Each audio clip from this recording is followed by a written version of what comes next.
Welcome to today's class human health and diseases. ये जो chapter है, इस चैप्टर में बहुत सारे डिसीजेस दिए गए हैं। उन्हीं में से कुछ डिसीजेस को आज हम डिस्कस करेंगे। तो स्टार्ट करते हैं निमोनिया से। Pneumonia is an inflammatory condition of lungs और alveoli of lungs. Pneumonia lungs का इन्फेक्शन है, लंग्स को होने वाला डिसीज़ है। लंग्स निमोनिया में अफेक्ट होते हैं। तो निमोनिया में ह्यूमन लंग्स के अंदर जो छोटे छोटे सैक्स होते हैं, छोटी छोटी कैविटीज़ होती है, एयर कैविटीज़ या फिर एयर सैक्स, जिन्हें बोला जाता है एल्वियोलाई। उस एल्वियोलाई जो है लंग्स एल्वियोलाई से बने हुए होते हैं। तो alveolus is the structural and functional unit of lungs. Human lungs जो है एल्वियोलाई से बने हुए होते हैं और जो ह्यूमन लंग्स का जो फंक्शन है ब्रीदिंग, तो वो भी एल्वियोलाई ही परफॉर्म करते हैं। तो इसीलिए alveolus is structural and functional unit of lungs. यहाँ पर एक डायग्राम मैंने ड्रॉ किया है रेस्पिरेटरी सिस्टम का। इसमें आप देखेंगे तो ट्रकिया दिख रहा है। ट्रकिया मतलब विंड पाइप। ये जो ट्रकिया है दो ब्रांचेस में डिवाइड हो गया है। एक जो ब्रांच है वो लेफ़्ट लंग को जा रही और दूसरी जो ब्रांच है वो राइट लंग को जा रही। तो ये जो दो ब्रांचेस है ट्रकिया के, that two branches are called as bronchi. When bronchi enter into lungs, then they divide and redivide to form 5 branches called bronchioles, and each bronchiole end into a sac-like structure, and this sac-like structure is called as alveolus. This sac-like structure is called as alveolus. So alveolus is singular number and alveoli is plural number. So human lungs are made up of alveoli. So alveoli are structural and functional units of lungs. So inflammatory condition of lungs or alveoli of lungs means inside the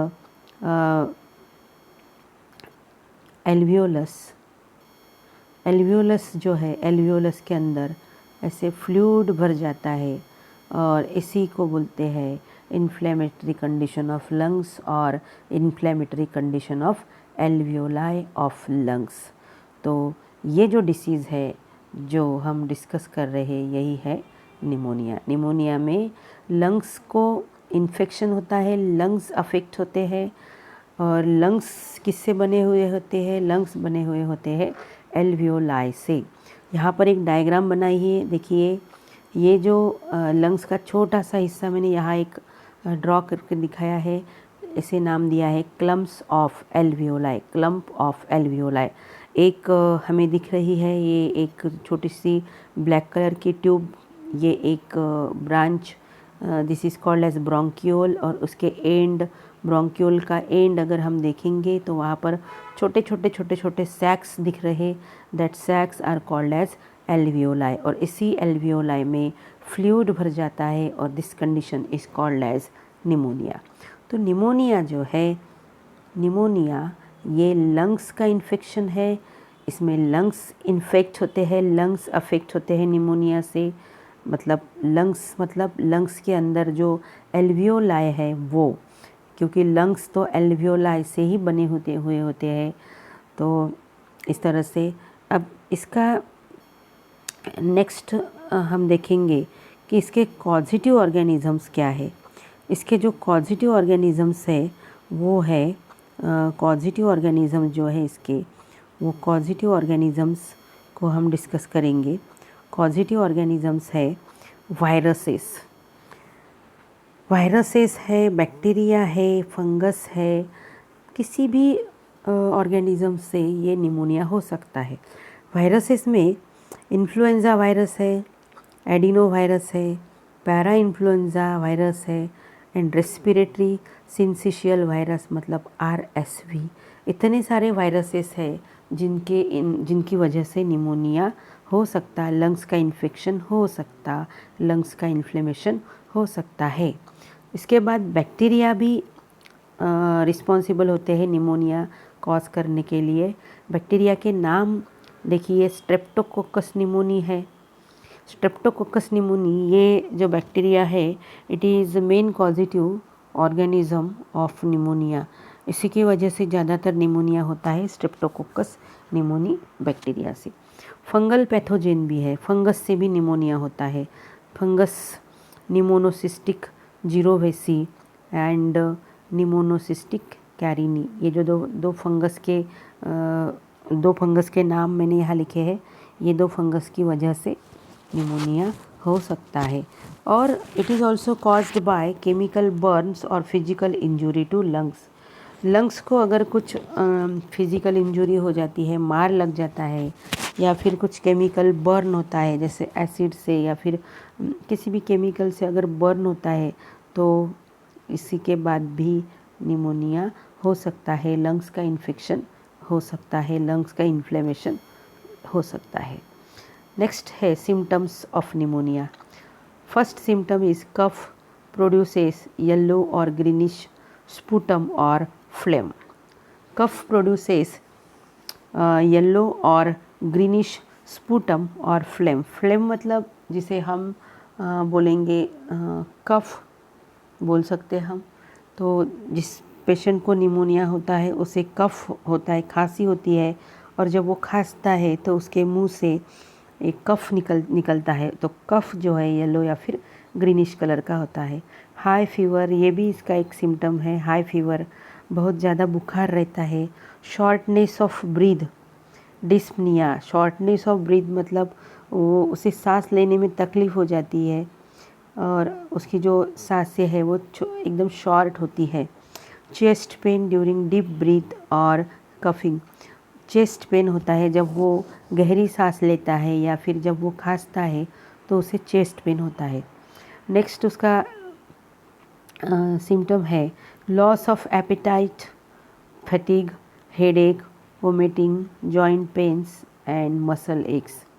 loss of appetite मतलब भूख न लगना, fatigue मतलब थकान, headache, उसको headache मतलब उसका जो हेड है, हेड में पेन होता है, सिर दुखता है, वोमिटिंग, उल्टियाँ होती है, जॉइंट्स में पेन होता है, और जो मसल्स है, मसल्स में भी पेन होता है। तो ये हो गए सिम्टम्स। नेक्स्ट है इसका mode of transmission. Mode of transmission में by direct person to person contact. अगर हेल्दी पर्सन पेशेंट के कांटेक्ट में आता है, निमोनिया के पेशेंट के कांटेक्ट में आता है, डायरेक्ट कांटेक्ट में, तो हेल्दी पर्सन को निमोनिया के पेशेंट से निमोनिया हो सकता है। सेकंड इसका मोड ऑफ ट्रांसमिशन है via droplets released by infected person. Mode of transmission मतलब पेशेंट है अगर कोई निमोनिया का, तो उस पेशेंट से हेल्दी पर्सन तक ये इन्फेक्शन कैसे पहुंचता है या फिर ये वायरसेस कैसे पहुंचते हैं, कैसे ट्रांसमिट होते हैं। वाया ड्रॉपलेट इन्फेक्शन, इसमें मैंने एक ये चित्र बनाया है। देखिए पिक्चर मैंने बनाया है। इसमें ये जो है ये पेशेंट को दिखाया गया है, इन्फेक्टेड पर्सन। ये पेशेंट जो है इन्फेक्टेड पर्सन, ये खांस रहा है, और जब भी उसको कफ आएगा, खांसी आएगी, तो उसके मुंह से जो ड्रॉप्स निकलेंगे फोर्सफुली, वो ड्रॉप्स देखिए कितने दूर तक ट्रैवल कर रहे हैं। तो जो छोटे छोटे ड्रॉप्स है वो तो नीचे गिर के जो भी ज़मीन है या फिर वो जहाँ पर खड़ा है वहाँ पर नीचे गिर के बड़े बड़े जो ड्रॉपलेट्स है वो सेटल हो जाएंगे, लेकिन छोटे छोटे जो ड्रॉपलेट्स है वो एयर में डिस्पर्स होंगे। और ये जो ड्रॉपलेट्स है, इस ड्रॉपलेट्स में वायरसेस है। तो ये जो छोटे वायरसेस दिखाए गए हैं और कुछ बड़े वायरसेस दिखाए गए हैं। और ये देख रहे हैं आप, मैंने लिखा है हेल्दी पर्सन। तो हेल्दी पर्सन इस दायरे में अगर है जहाँ वो खांस रहा, तो हेल्दी पर्सन इसी एयर में अगर सांस ले रहा है, तो इस एयर में जो ड्रॉपलेट्स डिस्पर्स हुए हैं, उस ड्रॉपलेट्स में जो वायरसेस है निमोनिया के या फिर जो बैक्टीरिया है, वो ये जो हेल्दी पर्सन है, हेल्दी पर्सन के रेस्पिरेशन से, इन्हेलेशन से हेल्दी पर्सन के नोज़ में एंटर होंगे, फिर नोज़ से ट्रकिया में एंटर होंगे, फिर ट्रकिया से लंग्स के अंदर वो एंटर होंगे। तो इस तरह से ये ड्रॉपलेट इन्फेक्शन है जो पेशेंट से हेल्दी पर्सन को होता है। इसका थर्ड जो मोड ऑफ ट्रांसमिशन है वो है by using shared clothes and utensil. अगर पेशेंट के क्लॉथ्स या फिर पेशेंट के यूटेंसिल हेल्दी पर्सन यूज़ करता है, पेशेंट के कपड़े अगर हेल्दी पर्सन पहनता है, या फिर जो भी बर्तन पेशेंट यूज़ कर रहा है, जैसे पानी पीने का जो उसका ग्लास है या फिर उसका चाय पीने का कप है, तो पानी पीने का अगर उसी ग्लास से, जिस ग्लास से पेशेंट ने पानी पिया है, उसी ग्लास से हेल्दी पर्सन पानी पी रहा, तो कोई भी यूटेंसिल अगर पेशेंट का हेल्दी पर्सन यूज़ कर रहा है तो उससे भी हेल्दी पर्सन को इन्फेक्शन हो सकता। नेक्स्ट है उसका डायग्नोसिस एंड ट्रीटमेंट। तो अगर बैक्टीरियल निमोनिया है बैक्टीरिया की वजह से, तो स्ट्रेप्टोकोकस निमोनी, ये जो बैक्टीरिया है, इस बैक्टीरिया की वजह से निमोनिया होता है।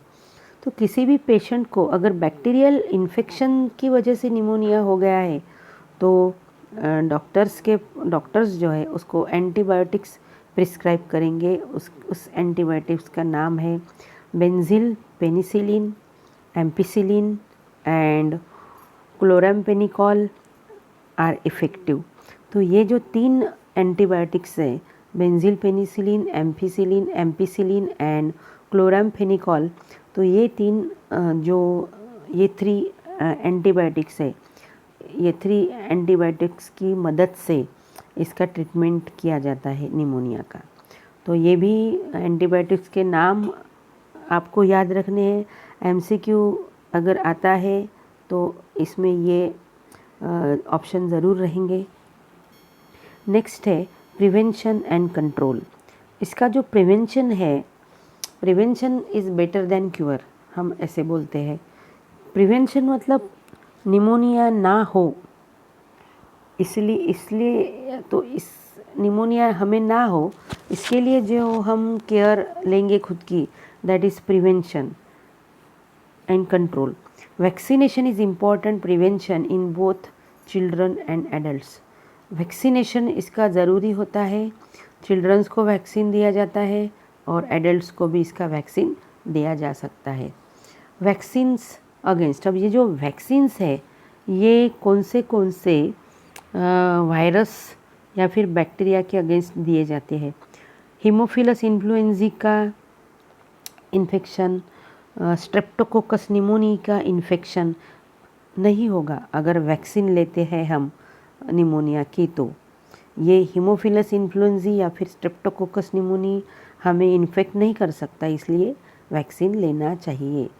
In first year of life मतलब जब बच्चा छोटा रहता है तो उसको 1 साल के अंदर ये वैक्सीन दे देना चाहिए। Help greatly to reduce the chance of causing pneumonia. तो इस वैक्सीन अगर उसको दिया गया है बच्चे को तो लाइफ में उसको निमोनिया होने के चांसेस कम हो जाते हैं। यहाँ पर मैंने कुछ डायग्राम ड्रॉ की है।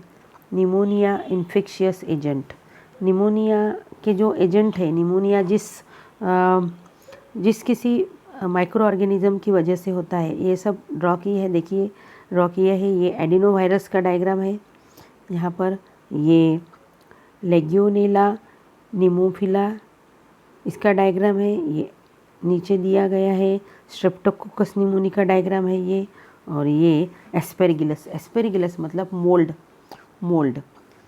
फंगस जैसा, फंगस ही बोलेंगे। तो ये सब निमोनिया के पॉजिटिव ऑर्गेनिजम्स है। नेक्स्ट डिसीज़ जो हम डिस्कस करेंगे वो है dengue. Dengue fever is a painful and debilitating vector-borne disease caused by any one of 4 closely related dengue viruses। जो डेंगू ये जो डिसीज़ है, ये डिसीज़ वायरस से होता है, वायरल इन्फेक्शन है, वो वायरस से होगा ये डिसीज़। और पेनफुल डेंगू फीवर बुखार है। डेंगू मतलब इसमें बहुत ज़्यादा बुखार आता है। पेनफुल मतलब पेनफुल का मतलब तो हम समझ ही जाते हैं कि इसमें दर्द होता है। अब इसमें ये जो वर्ड है डिबिलिटेटिंग मतलब डेंगू होने के बाद या फिर डेंगू के दौरान व्यक्ति को बहुत ज़्यादा कमज़ोरी आ जाती है। पेशेंट बहुत कमज़ोरी महसूस करता है। डेंगू का पेशेंट जिसे डेंगू हुआ है वो बहुत कमज़ोरी महसूस करता है। कमज़ोर कर देने वाला डिसीज़ है ये। तो dengue fever is a painful debilitating vector borne disease. Vector borne disease का मतलब होता है कि ये जो डेंगू के जो वायरसेस है ये हमें डायरेक्टली अटैक नहीं कर सकते। समझ लो ये डेंगू का वायरस है। ये देखो ये ग्रीन कलर से ड्रॉ किया एंड ये ह्यूमन बीइंग है। मैंने दिख रहा है ये ह्यूमन बीइंग है, ये डेंगू का वायरस है। तो ये जो डेंगू का वायरस है, ये डेंगू का वायरस डायरेक्टली ह्यूमन को इन्फेक्ट नहीं कर सकता। तो ये डेंगू का जो वायरस है वो हमारे बॉडी में एक मॉस्किटो के द्वारा हमारे बॉडी में एंटर होता है। तो देखो ये है वी फॉर वायरस, ये वायरस हो गया। और ये जो है ये हो गया मॉस्किटो, ये हो गया एम फॉर मॉस्किटो। और ये जो है ये हो गया ह्यूमन बीइंग, यहाँ पर लिखा मैंने एच फॉर ह्यूमन बीइंग। ये वायरस डायरेक्टली, ये जो वायरस है ये वायरस डायरेक्टली ह्यूमन बीइंग को इन्फेक्ट नहीं कर सकता। तो फिर ये जो वायरस है ये वायरस मॉस्किटो में रहता है, मॉस्किटो में रहेगा ये वायरस। मॉस्किटो में ये वायरस कैसा जाएगा, कैसा एंटर होगा मॉस्किटो के बॉडी में, कैसा ये वायरस इंट्रोड्यूस होगा। जैसे कोई पेशेंट है, ये पेशेंट है समझ लो जिसे डेंगू हुआ है। अगर एडिस मॉस्किटो इस पेशेंट का ब्लड सक करता है, ये एडिस मॉस्किटो है। अगर ये एडिस मॉस्किटो इस पेशेंट का ब्लड सक करता है तो इस पेशेंट के ब्लड में जो डेंगू के वायरस है वो डेंगू के वायरस पेशेंट से एडिस मॉस्किटो में चले जाएंगे। और ये एडिस मॉस्किटो किसी हेल्दी पर्सन का ब्लड सक करता है तो एडिस मॉस्किटो से ये वायरसेस, डेंगू के वायरसेस हेल्दी पर्सन में इंट्रोड्यूस होंगे। तो ये जो मॉस्किटो है, ये मीडिएटर है। किसके बीच में का मीडिएटर है mosquito? Patient and healthy person के बीच में का ये मॉस्किटो, एडिस मॉस्किटो मीडिएटर है। मतलब पेशेंट का ब्लड सक कर रहा है एडिस मॉस्किटो, तो पेशेंट के ब्लड में जो डेंगू के वायरस है वो वायरसेस है वो एडिस मॉस्किटो में चले जाएंगे। फिर वही एडिस मॉस्किटो अगर हेल्दी पर्सन को बाइट करता है, हेल्दी पर्सन का ब्लड सक करता है, तो एडिस मॉस्किटो में जो डेंगू के वायरस है वो एडिस मॉस्किटो से हेल्दी पर्सन में जाएंगे। तो इस तरह से ये जो वेक्टर बॉर्न डिसीज़ है, ये वेक्टर बॉर्न डिसीज़ बोलेंगे हम इसे। तो ये जो मॉस्किटो है ये मॉस्किटो वेक्टर है। वेक्टर मतलब व्हीकल है वो। डिसीज़ पैथोजेन, डिसीज़ के जो पैथोजेन है, जो वायरस है, उस वायरस को ये कैरी कर रहा, तो इसलिए इसे बोलते हैं व्हीकल या फिर वेक्टर। तो यहाँ पर हम देखिए ये हो गया। इसके बाद जो हम यहाँ पर मैंने लिखा है कि ये जो डेंगू जो डिसीज़ है वो 4 प्रकार के वायरसेस से हो सकता है। तो 4 प्रकार की जो वायरसेस है वो नीचे मैंने लिखे हैं। DENV1 मतलब dengue virus 1, dengue virus 2, dengue virus 3 and dengue virus 4। 4 प्रकार के वायरस है। 4 ये क्लोजली रिलेटेड है viruses, closely related dengue viruses है। किसी भी इसमें से चारों में से कोई भी वायरस का इन्फेक्शन अगर होता है तो ये इसकी वजह से डेंगू होता है। Dengue virus is transmitted through the bite of female Aedes mosquito. Female Aedes mosquito, male mosquito से डेंगू नहीं होगा, क्योंकि मेल मॉस्किटोज जो होते हैं वो ट्रीज़ के ऊपर होते हैं। छोटे छोटे जो ट्रीज़ रहते हैं, छोटे छोटे जो श्रब्स रहते हैं, उस छोटे छोटे श्रब्स के ऊपर ये मेल मॉस्किटो होते हैं। वो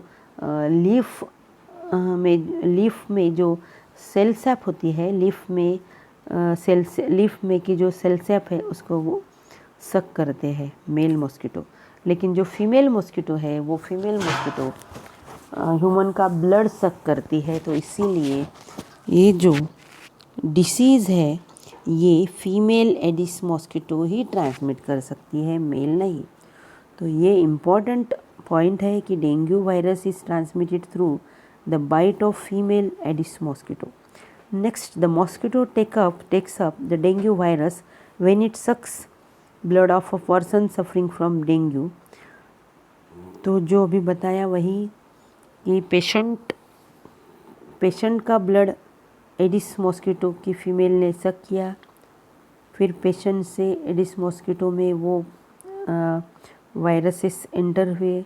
उसी मॉस्किटो ने हेल्दी पर्सन का ब्लड सक किया, तो मॉस्किटो के बॉडी से हेल्दी पर्सन के ब्लड में एडिस मॉस्किटो की वजह से डेंगू के वायरसेस एंटर हुए।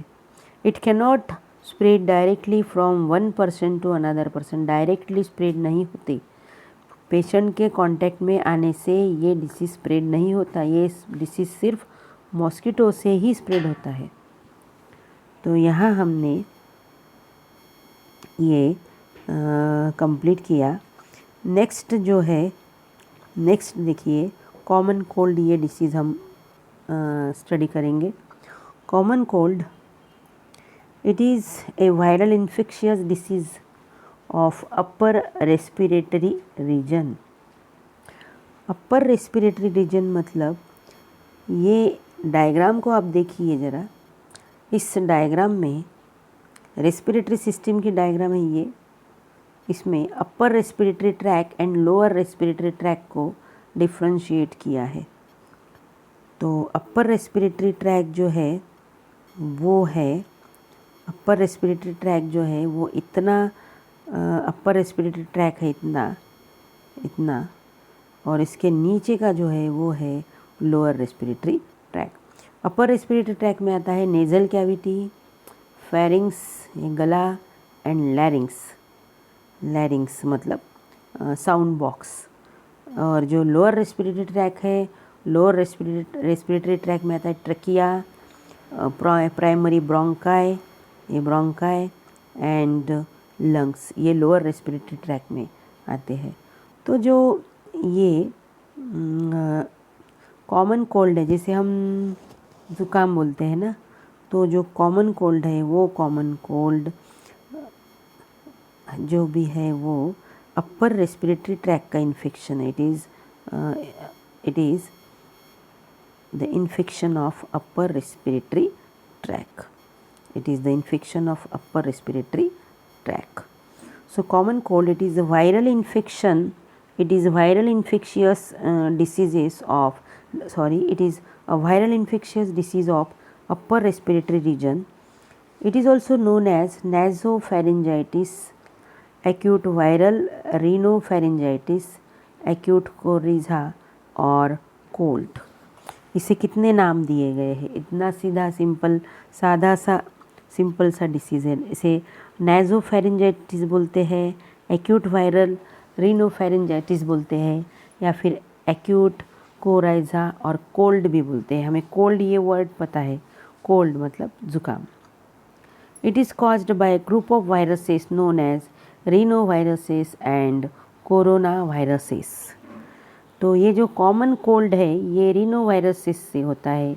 रीनो वायरसेस ये एक वायरसेस का ग्रुप है, खास किस्म के वायरसेस है ये। वायरिनो viruses and corona viruses. Corona viruses से होता है कॉमन कोल्ड और दूसरे रिनो वायरसेस से कॉमन कोल्ड हो सकता है। नेक्स्ट है साइन एंड सिम्टम्स। साइन इसका cough, sore throat, running nose and fever. Cough है, कफ, सोर थ्रोट मतलब गले में खराश, रनिंग नोज़ नाक बहना और उसमें फीवर भी रहता, बुखार। Nasal congestion and sneezing. Nasal congestion मतलब जो नोज़ है वो ब्लॉक हो जाता, उसे बोलते nasal congestion. Sneezing, sneezing sneezing तो पता है आपको, छींक आती है। कंजंक्टिवाइटिस, कंजंक्टिवाइटिस मतलब आंखें पूरी लाल हो जाती है इस डिसीज़ में, red eyes. Muscle rashes, fatigue, headache, shivering and loss of appetite, ये सब इसके सिम्टम्स हैं। मसल रैशेस, लाल लाल रैशेस आ सकते हैं बॉडी पे। फटीग मतलब थकान, हेडेक, हेडेक है। शिवरिंग मतलब कपकपी एंड लॉस ऑफ एपेटाइट, भूख नहीं लगती। तो ये सब क्या हो गए, साइन एंड सिम्टम्स। नेक्स्ट है prevention and control. Staying away from person suffering from common cold. Staying away from person suffering from common cold, जिसे ये डिसीज़ है उससे थोड़ा दूर ही रहना चाहिए, क्योंकि ये डिसीज़ स्प्रेड होता है ड्रॉपलेट इन्फेक्शन से, खांसने से, मतलब कफिंग से, स्नीजिंग से ये डिसीज़ स्प्रेड होता है पेशेंट से हेल्दी पर्सन को इजीली ये डिसीज़ स्प्रेड हो सकता। तो इसीलिए जो भी पेशेंट है, पेशेंट से दूर रहना चाहिए हेल्दी पर्सन में। नेक्स्ट है washing hands with soap and water. जो भी हमारे जो हाथ है, हाथ सोप एंड वाटर से, साबुन से और पानी से अच्छी तरह से हाथ धोना चाहिए। खाना खाने के पहले, कहीं बाहर से आए तो हाथ साफ सुथरे रखना चाहिए। Use of handkerchief to cover the nose and mouth during coughing and sneezing. खांसते वक्त या फिर छींकते वक्त माउथ के ऊपर कभी भी रुमाल रखना चाहिए। रुमाल से माउथ को ढकना चाहिए, नोज़ को ढकना चाहिए। ऐसे नहीं खांसना चाहिए ताकि हमारी खांसी से दूसरे को परेशानी हो। Alcohol based hand sanitiser can also be use. Alcohol based hand sanitiser हम यूज़ कर सकते हैं। अल्कोहल बेस्ड हैंड सैनिटाइज़र कुछ हद तक जो भी वायरल पार्टिकल्स है उनको डिस्ट्रॉय कर सकते हैं। तो इस तरह से हमने आज 3 डिसीज़ेस कंप्लीट किए हैं। पहला जो था वो था निमोनिया, दूसरा जो डिसीज़ हमने कंप्लीट किया वो है डेंगू और तीसरा है कॉमन कोल्ड। तो इस तरह से आज हमने 3 डिसीज़ेस को डिस्कस किया है।